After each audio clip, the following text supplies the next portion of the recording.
واعتصموا بحبل الله جميعا ولا تفرقوا صدق الله العظيم. ایک ہو جائیں تو بن سکتے ہیں خورشید مبین، ایک ہو جائیں تو بن سکتے ہیں خورشید مبین، ورنہ ان بکھرے ہوئے تار سے کیا بات بنے.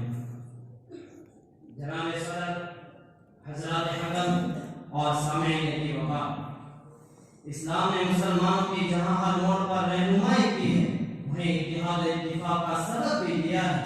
اسلام امن و قوت کا وہ پھول ہے جس کی پنکھڑی اتحاد اتفاق ہے.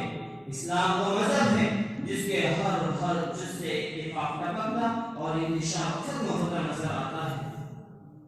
جس طرح سورج سے ظلمت اور روشنی سے تاریکی دور ہوتی ہے، اسی طرح اسلام سے تفرقہ دور ہے. اتحاد اتفاق مسلمانوں کی خصوصیت اور اسلام کی امتیازی شان ہے.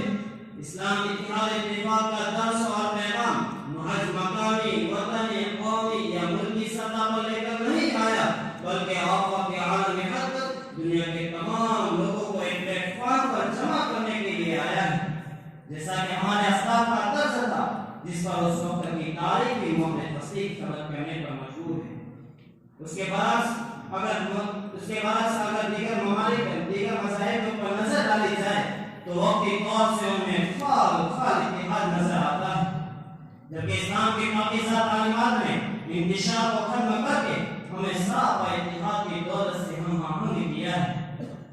اسلام نے نفرت اور انتشار پسندی کو جڑ سے مٹا دیا ہے اور انسانی زندگی کے کسی بھی گوشے میں انتشار اور اختلاف کے مالی جراثیم کو پنپنے کا موقع تک نہیں دیا، کیونکہ اتحاد ایک عظیم طاقت ہے.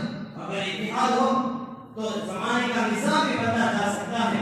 جیسا کہ کسی ہوش مند شاعر نے کہا ہے، متحد ہو تو بدل ڈالو دنیا کا نظام، متحد ہو تو بدل ڈالو دنیا کا نظام، منتشر ہو تو مرو شور مچاتے کیوں ہو. دوستو، دین اسلام اتحاد اقوام کا زبردست داعی ہے. اس نے قرآن مجید کے اندر یہ اعلان ہمیشہ تمام انسانیت کے لیے کیا ہے. چنانچہ قرآن فرماتا ہے، تعالوا الى کلمۃ سواء بیننا وبینکم. تو دوسری طرف قرآن یوں ناطق ہے، واعتصموا بحبل اللہ جميعا ولا تفرقوا، کہ اللہ کی رسی کو مضبوطی کے ساتھ پکڑو اور تفرقہ نہ کرو.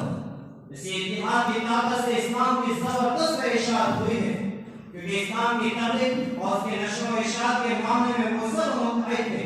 جو کوئی قرآن و حدیث یا مذہب اسلام کے نام پر دعوت دیتا تھا تو تمام کے تمام مسلمان اس کی دعوت پر لبیک کہتے تھے، اس لیے کہ وہ سب اس بات کو اچھی طرح جانتے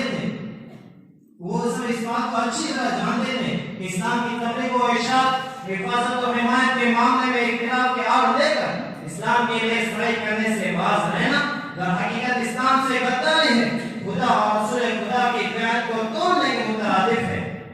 لیکن آج ہمارا حال اس کے بالکل برعکس ہو چکا ہے کہ قومی، علاقائی، لسانی اور برادری کے معاملات کو آڑ بنا کر اتحاد کا شیرازہ بکھیرتے رہتے ہیں اور نا اتفاقی پھیلاتے رہتے ہیں. یہی وجہ ہے کہ مسلمانوں کا ماضی جتنا ہی پاکیزہ اور طاقتور تھا، حال اتنا ہی کمزور اور ناپسندیدہ ہے. شمع رسالت کے پروانوں، وہ دن تمہیں یاد نہیں جس دن انتشار کی وجہ سے مسلمانوں کی پسپائی اور شکست ہوئی تھی، جس کا منظر غزوہ احد میں دیکھا جا سکتا ہے. غزوہ احد میں ہار کی نوبت اور اتحاد کے ختم ہو جانے کی وجہ سے ہوئی تھی. یہی وجہ ہے کہ اللہ کے رسول صلی اللہ علیہ وسلم نے ارشاد فرمایا، مثل المسلمین کجسد واحد، مسلمانوں کی مثال ایک بدن کی طرح ہے، اور بدن کا حال یہ ہوتا ہے کہ اگر اسے بخار آتا ہے یا بے کھاپی ہوتی ہے تو اس مشقت کو سارا کا سارا جسم برداشت کرتا ہے. اس سے ہمیں یہ سبق لینا چاہیے کہ مسلمانوں کے مابین بھی یہی رشتہ ہو کہ اگر ایک کو پریشانی ہو تو دوسرا اسے اپنی پریشانی سمجھے، خواہ مشرق و مغرب کا ہو، فلسطین و برما کا ہو، بہار و یوپی کا ہو یا پھر آسام و بنگال کا ہو. ایک مسلم کی فکر دوسرے مسلم کو ہونا یہی ایمان کا تقاضا ہے، یہی تقاضا بشریت اور انسانیت بھی ہے. امت محمدیہ کے بھائی کھاؤ، اتحاد اتفاق محبت کا وہ سائبان ہے جو عصبیت اور اہمیت جاہلیت کو اپنے قریب بھٹکنے تک نہیں دیتا. اتحاد اتفاق وہ دریافت ہے جس سے باہمی بے چینی، بے اعتمادی اور باہمی کشمکش فوراً کافور ہو جاتی ہے اتفاق مومن کی امتیازی شان ہے۔ اتحاد و اتفاق وہ شمشیر ہے جو آپس کے بے باک کو قتل کر ڈالتی ہے۔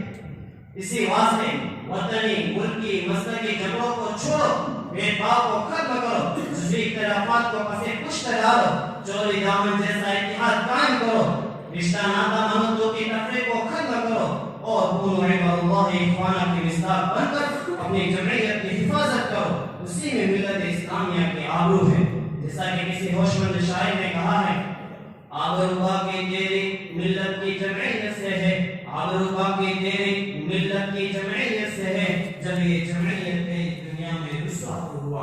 آخر میں دعا ہے کہ اللہ تعالیٰ تمام مسلمانوں کو ایک و نیک بنائے، آمین۔